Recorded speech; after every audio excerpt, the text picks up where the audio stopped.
So who came here because they were really mad at my title? Like, promise not to use promises. There's got to be at least someone in here. Yeah, okay. Yeah, woo, fight the man.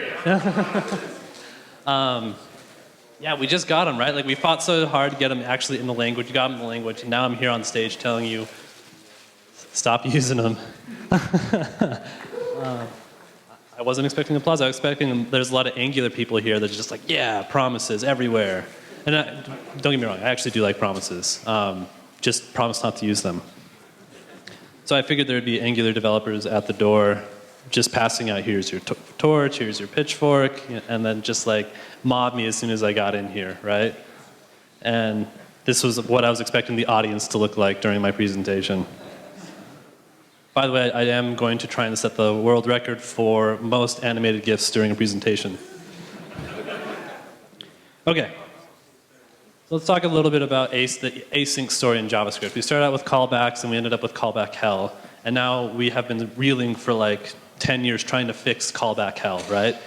You can't attend a presentation about async and not hear callback hell at least once, right? Like, and I'm pretty sure we all know what I'm talking about, the pyramid of doom of callback, callback, callback, callback, callback, and then just a million like parentheses, curly bracket, random square bracket, I don't know where that came from, an angle bracket, right? And it's just a huge pain in the butt, right?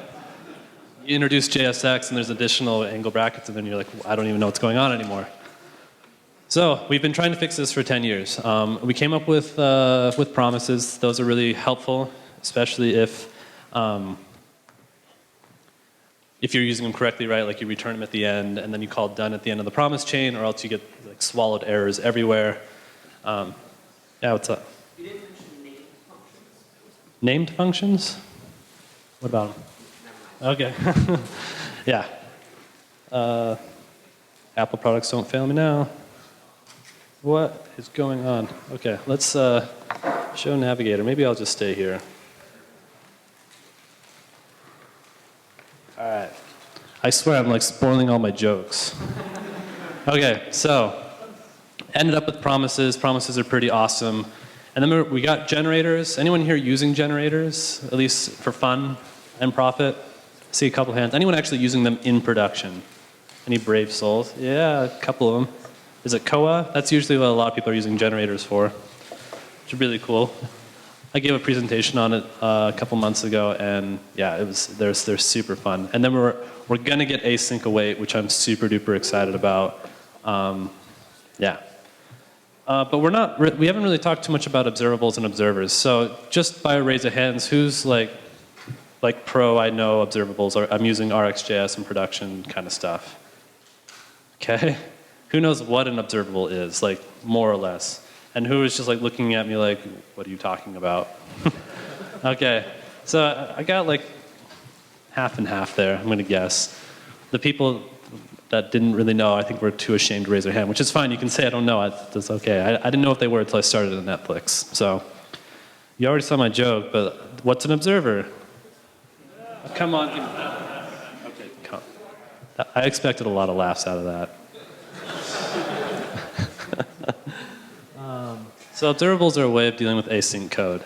We're going to kind of get into them of like why I think they're really cool. And you're going to kind of see them up front. They tend to, like, they'll make sense, but then you'll say, like, why is this useful? Why can't I just stick to what I have?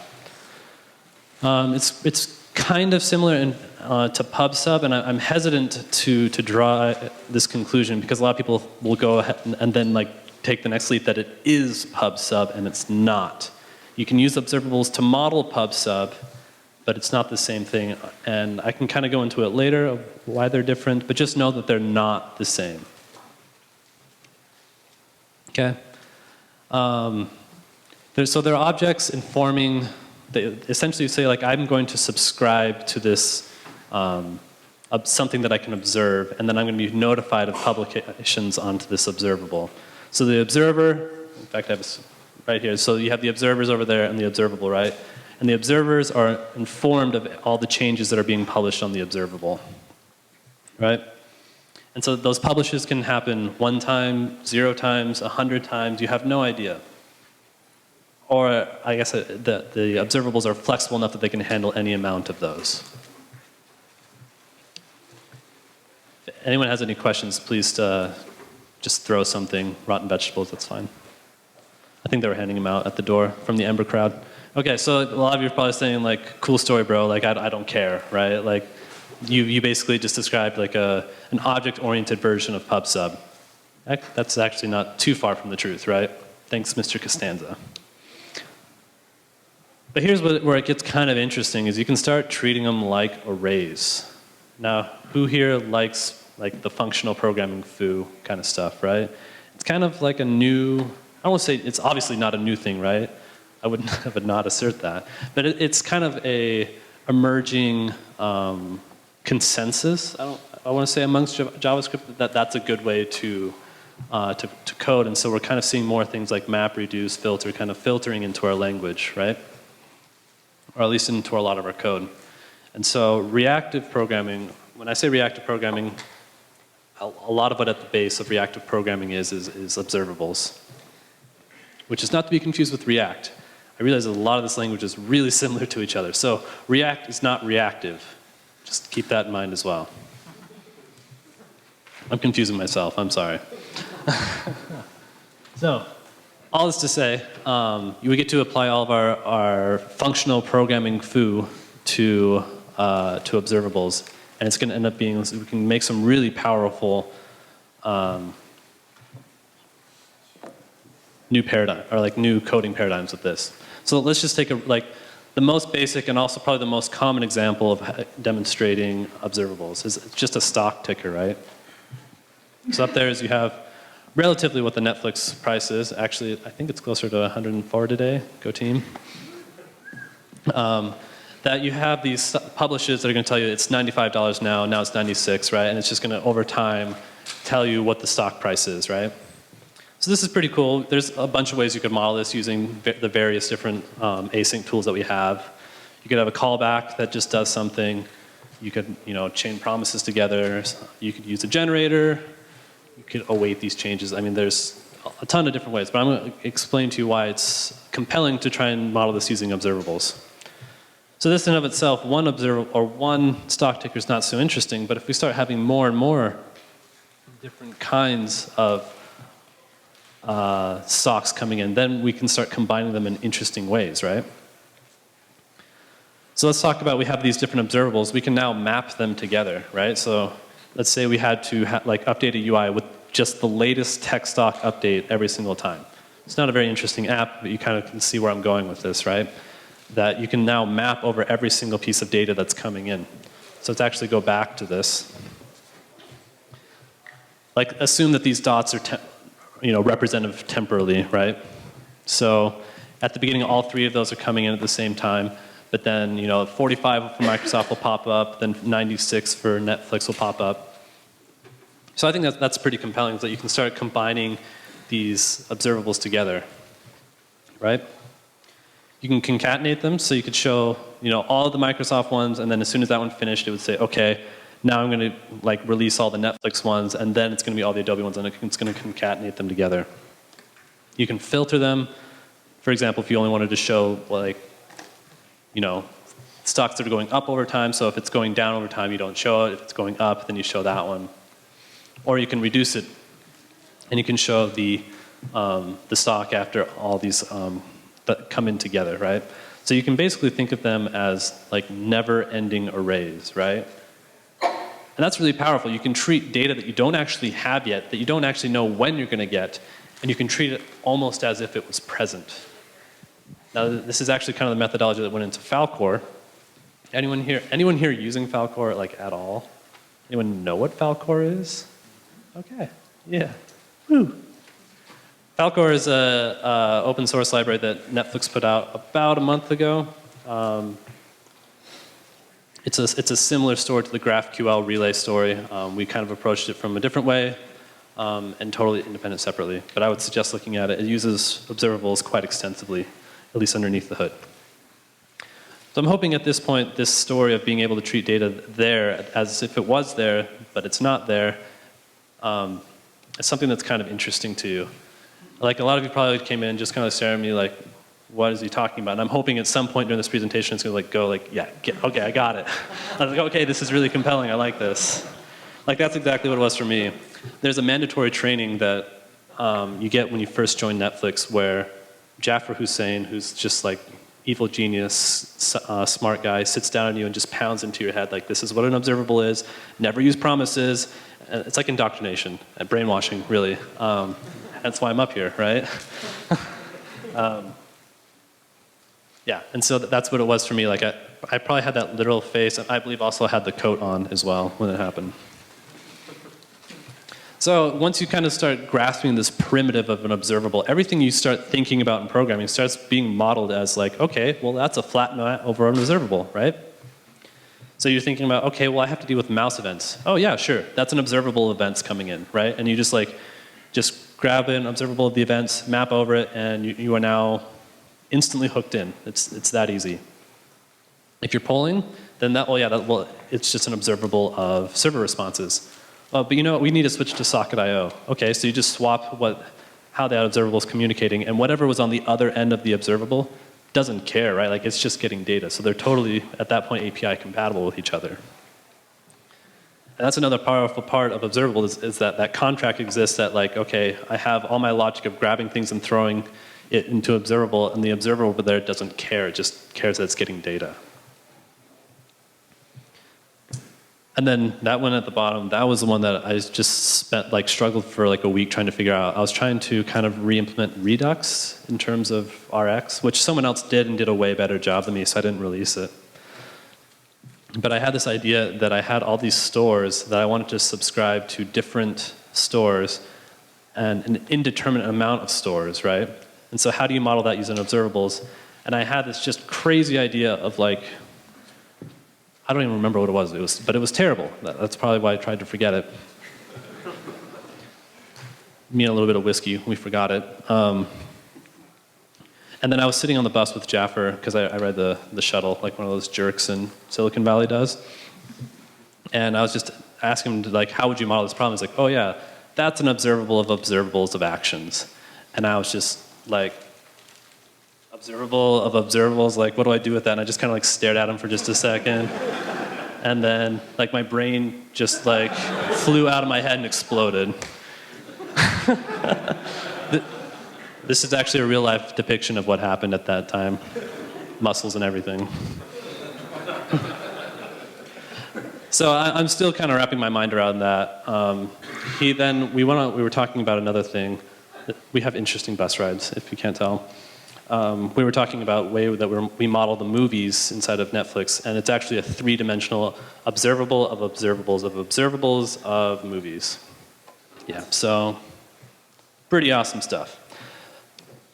I don't understand it yet. Like, don't ask me questions about it. I don't get it yet. So, how many of you Haskell programmers? Anyone a Haskell programmer in here? Yeah, that's most of what I do too. Is just wave my hand around a lot and think I'm a Haskell programmer. That's what it feels like. Well, if you're familiar with, it doesn't have to be Haskell. That's just the stereotypical jerk functional programming I like to pick on. But I'm fascinated, and I'm an idiot and I don't understand it, so that's why I pick on it. So a lot of those functions that you get in there for, like they're essentially never-ending arrays that are in Haskell end up coming in with observables as well, because they're modeling relatively the same thing, right? With Haskell, like those lazily evaluated arrays are just, here's a formula, and if you go 100 indexes in, it's always going to be this. This is just a never-ending array that something else is feeding you, and you don't know how it's getting there, but it doesn't really matter, right? So you can do things like take and zip and flat map and all that kind of stuff too. Which, again, is really useful. Like take, for example, if you have a never-ending, like a stock ticker, right? Like the stock ticker is always going to be ticking. I guess you hope, right? Or else, New York's gone or something like that. So you can tell it's like take the first 10 indices that come in and then do something with that, right? Otherwise, you're never going to get to the end. You can never run analytics on it. So we're going to talk a little bit more. We're going to get a little into some of the nuts and bolts of what different kinds of observables are. This is meant to be more high level rather than implementation details. So we're first going to talk about hot versus cold. Anyone get it? No one got it. What's the name of the song? Okay, never mind. Let's just move on. It was a stretch, I got it. Okay. So cold observables. The tree doesn't fall if no one's listening, right? So if you subscribe and then you never actually, or rather if you create the observable but never subscribe to it, nothing's ever going to happen. This is useful if you're going to do something like a database call, right? If no one's listening, why are we going to the database? Or why are we making the AJAX call? Or why are we doing all these things if no one's listening? So you're going to make sure someone's listening before you start doing something like that. So once someone actually subscribes to the observable, then all the magic starts happening. Okay? And it can be a pretty powerful abstraction there. Versus a hot observable, I mean, it's like a mouse, right? Like the mouse is always moving. It doesn't matter whether or not you're listening, the mouse is still moving. And this can still be like for a database call, right? If you're doing a post, right? And sometimes you want to be able to react to what happens to the when it comes back. You still want to make the post back to the server, right? So you can still make that a cold observable. It's just things that whether or not they happen until someone subscribes or not. Then we have different kind of observables. Right? So normal observables, if you weren't listening, you don't get a no, right? So as soon as you start listening, then it's going to start giving you stuff. Okay? You have behavior observables. The way I like to think about it is it basically says, hey, I'll keep track of the last one for you. After that, you're kind of on your own. The way that other people tend to describe them is it's actually just a value. And so whenever a new value comes in, it replaces the old value, right? Does that kind of make sense? So it's almost like a variable that just changes over time. Then you have a replay observable. And that's going to cache like the last n amount of calls for. You can have it cache last 10. So if you're like doing a stock ticker, you can have it be tracking the last 10 responses. So whenever you first subscribe, it's like, okay, well, here's the last 10 things I got. And then there's also subjects. Subjects are an interesting beast. When you're first starting out with Rx, I say RxJS, you can replace bacon.js. I just use RxJS because there's like 3 core members that work at Netflix. So if I have a problem, I can say, hey, explain to me the code you wrote. It's a nice feature. So when you're first starting out, subjects are really tempting to use, and I just say just go for it, because it's better to start writing code and then realize that it's bad later than to just never start. Subjects are both observers and observables.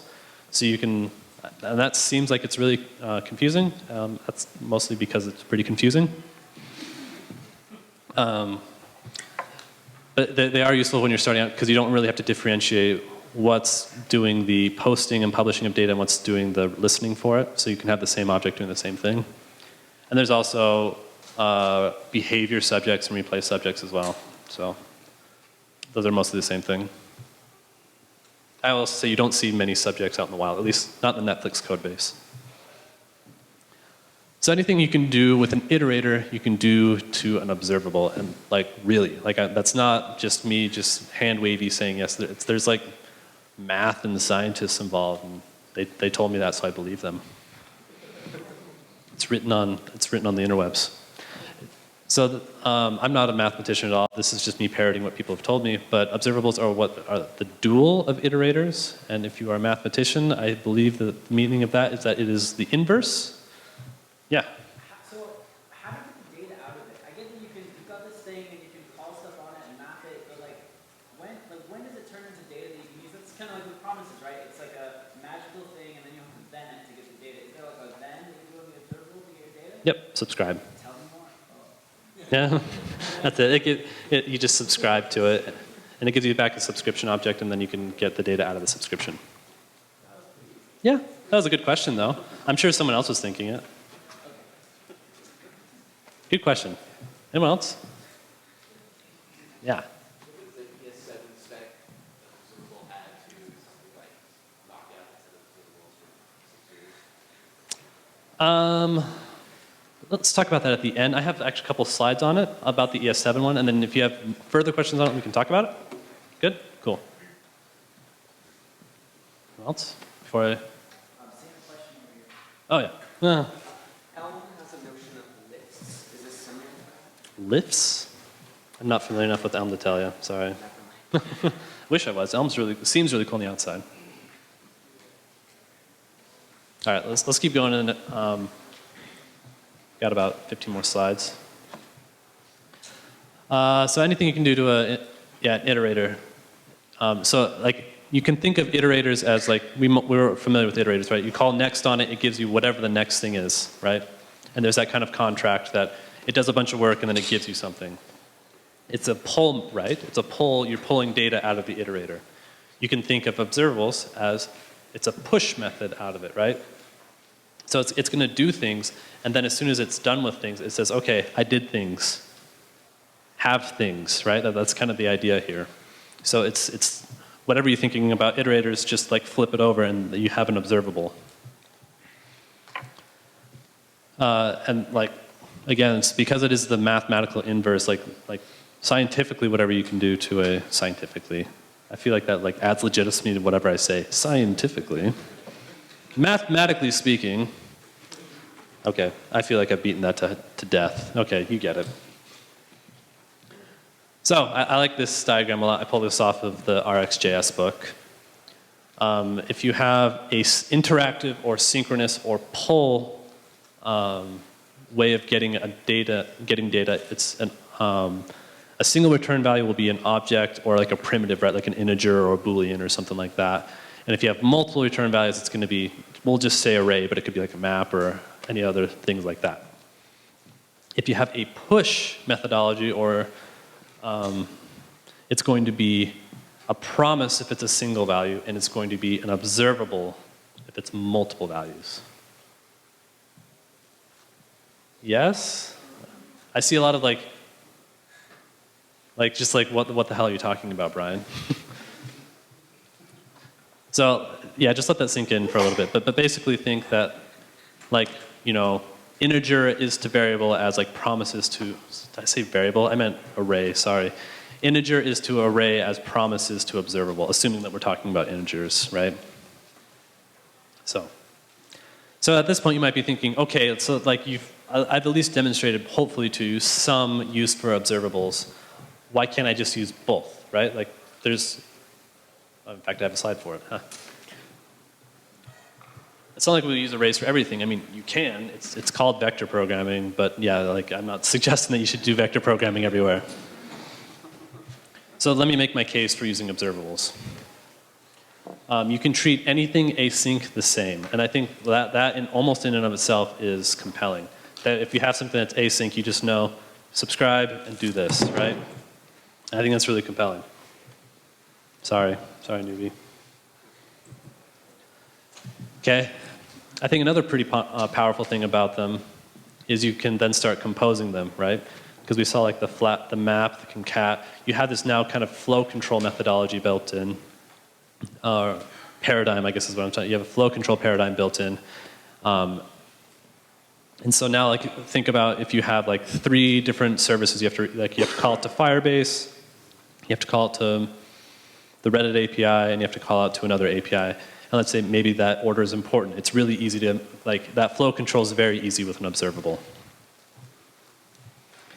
And again, part of the promise, or part of the power of both promises and observables is that they're composable, right? And if you start like using both of them, they're not totally compatible with each other. You can observableify a promise. You might be able to fudge it the other direction. I wouldn't suggest trying to fudge it the other direction. That'd be tough, but you can definitely observableify promise, but I mean, then you start, again, you have to worry about, is this a promise, is this an observable? And so if you're just using observables everywhere, it becomes very simple to do that. So again, I pose to you, promises are just one-off observables. Mic drop. I didn't want a mic drop because I think it would hurt your equipment, so I put Annie Edison up there mic dropping. So errors, how many of you have had problems with errors and promises? How many of you have used promises? It should be the same hands. I would think. Yeah, exactly. You need to go back and look at your programs if you haven't seen them, because it's probably swallowing them. And that's a huge problem with promises. And it's actually still a problem with it. Like, sorry is not sorry. It's still a problem with observables. You have to be able to like catch them, or just you need to handle them, or else it's going to get swallowed. I was going through some of the notes of the TC39 discussions. They're talking about making observables a little bit better about error handling, but who knows? there was actually rhetoric around, well, promises are bad, so we should keep observables consistently bad. Anyway, I appreciated that. Okay, so can you combine iterators and observables? Yes, you can. There's an observable from, so you can feed it an array of things, and it will feed it back to you like an observable would. I think that's pretty cool. One, it's just cool for testing, but say you had something coming out of your local storage that you would cache, plus something coming from the server, and you wanted to combine them in a useful way, maybe using like zip, or map, or flat map, or concat map, or just any other of those things, and it will spit out the observable magic for you. This is my favorite GIF. It goes in every presentation. It's really, just look at it for a while. It's really uncomfortable. I'll wait.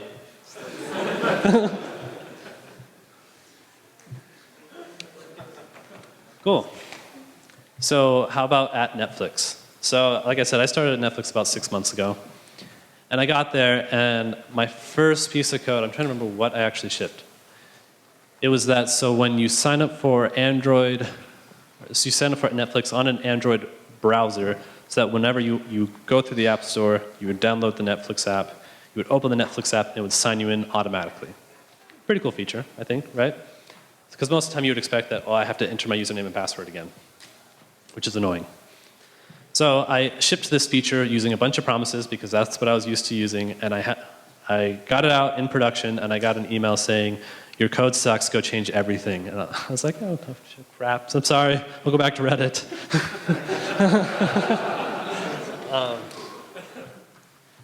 But they had just literally just finished ripping out all the promises in the code base to replace all of them with observables for the express fact that now when you have async code, it's now composable and it's all API compatible with each other, and yeah. So it's observables top to bottom, from our backend, which is the Java microservice architecture, to the Node middle end, to the React front end. Yeah. What do you use to polyfill those in? Because they've only got about 38% support right now. For the ES7 stuff? Yeah, the observables. Yeah, RxJS. Yeah, which is a good question. So how are we actually doing observables right now? We use RxJS, which is battle tested at scale by tons of different companies, not just Netflix. I think Microsoft uses it just about everywhere because the reactive extensions idea, Rx, right, came from Microsoft. Anyone here used Link before with .NET? Yeah, I mean, that's observables, right? That's where it's coming from. Or at least that's where the genesis was anyway. Yeah. Compatible are observables with async await, because it seems like if an observable is going to return multiple values, it wouldn't be compatible. So how compatible is async await with observables? So what you can do, async await, I'm going to try and remember, it depends on promises, right? Yeah. So you can basically make observables that then turn into promises, because that's, like I said before, observables are just one-off, are just the other way around. Promises are just one-off observables. So you just say observable to promise, and it's just going to give you the next value, and then it dies. Answer your question? I'm super excited about async await. I think they'll probably come up with a more compelling way to combine those two together, but that's a way that it would definitely work right now. Other questions? So I wanted to show you my emotional reaction as soon as they gave me that code review. Because that was my first week at Netflix. It was more or less along those lines. I was like, they're just gonna fire me.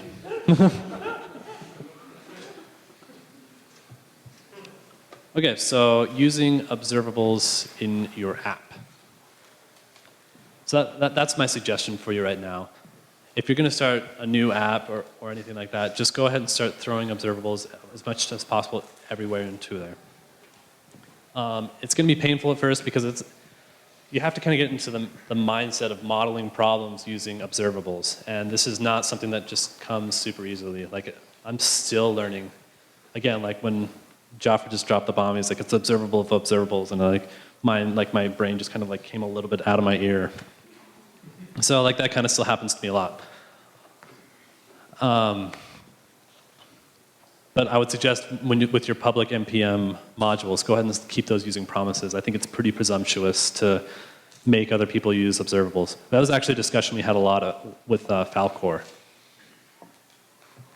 And Falcor we ended up putting promises in just because including RxJS in your apps just so we can use the API we felt was a little presumptuous. So let's talk about where it is actually now with ES7. So again, right now you can use RxJS or you can use bacon.js. I have zero experience with bacon.js, but RxJS is great. So it is TC39 stage 1, which I've got to remember. It means it's a proposal now. If it's a stage 0, it's a straw man. Am I getting that right, anybody? Okay, never mind. So it's out there in the ether. That's all you need to know.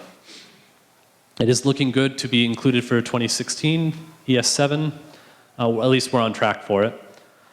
We have 2 competing ideologies coming out. One of them is from Jaffer, the guy that melts my brain, and one from Mr. Katz himself of Ember fame.